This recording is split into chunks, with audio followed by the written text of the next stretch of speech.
for Information Integrity in Africa, or CINIA, at Stellenbosch University.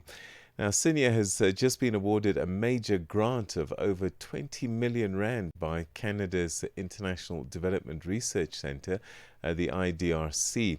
Now, this funding will support a 3-year project aimed at building and coordinating partnerships across the global south, spanning Africa, the Middle East and North Africa, Latin America and Asia, on critical issues such as disinformation, media literacy, technology, facilitated gender-based violence, and the challenges and opportunities of generative AI. Now, Professor Wasserman is the Principal Investigator leading this collaborative initiative, and he joins us now live.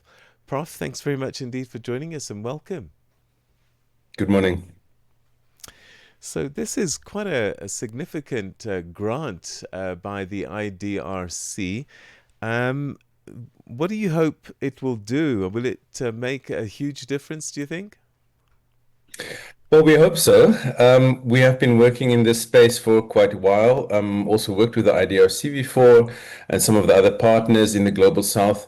What we have so far realized is that a lot of these organizations in the Global South, fact checkers, journalists, researchers, they work, doing very important work to counter disinformation, to counter online hate, and these sort of things that damage the information integrity of our ecosystem, but they often work in silos, or they often are disconnected. And this grant is created to help us at the Center for Information Integrity in Africa to do some of that facilitation, bring people together, and we also want to make a policy impact. That's eventually the impact that we want to make, is an impact on policy making, and also contribute to holding big tech platforms accountable for their work and the sort of information that they facilitate on their platforms.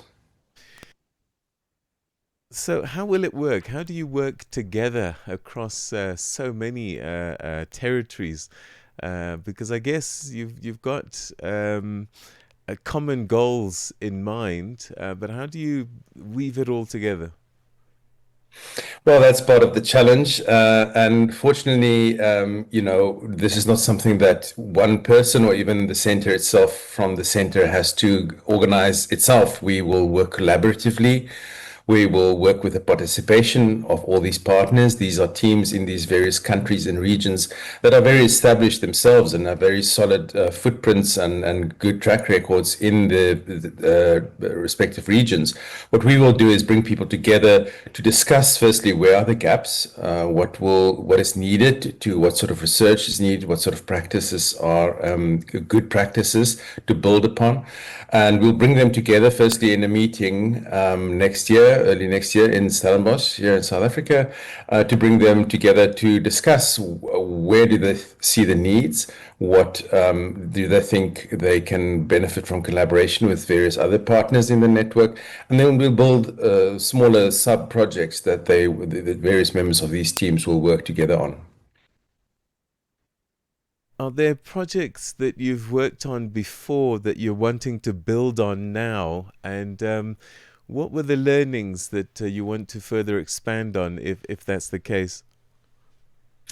Yes, I've just finished another 3-year project, also funded by the IDRC, working with partners in Sub-Saharan Africa, Latin America, the Middle East, North Africa region, and also in Asia. What we have done over the last 3 years is trying to map the drivers of disinformation and with the information disorder, as we call it, in these regions. We try to understand what are the economic drivers, what are the political drivers, the social drivers, cultural drivers. And now that we have a sort of sense of what these drivers are and how they operate, we can move to the next step in trying to help formulate policies for addressing these problems. So we're going to try and build on what we've already learned about what the problem is.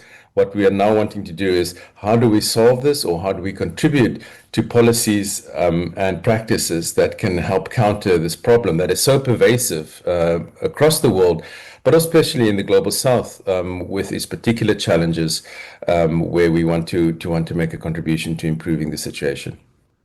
Were you able to assess just how dangerous and what kind of an impact disinformation has had over time? And I'm guessing with technology, it's getting worse and worse.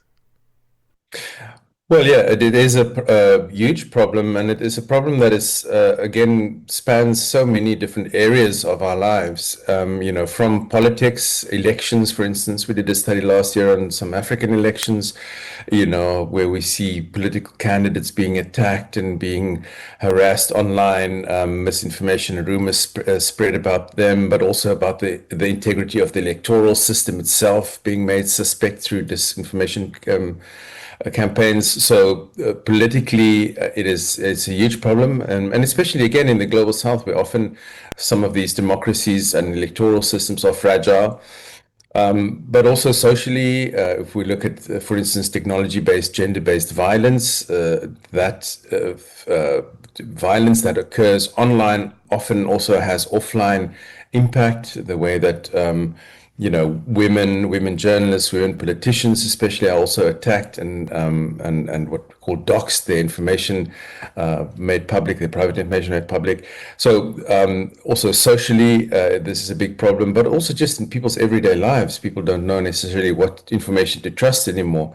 The information that they receive online or through their phones, on WhatsApp, messaging platforms.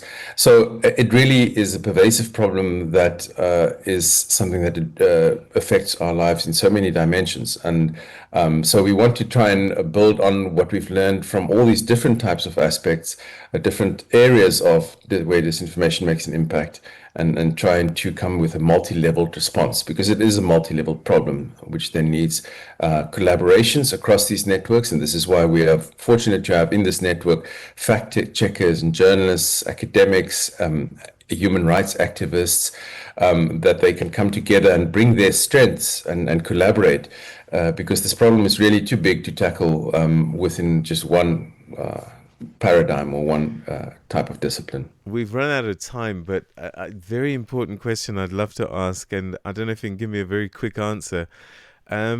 Generative AI, if you could just tell us what that is and what you'll be exploring.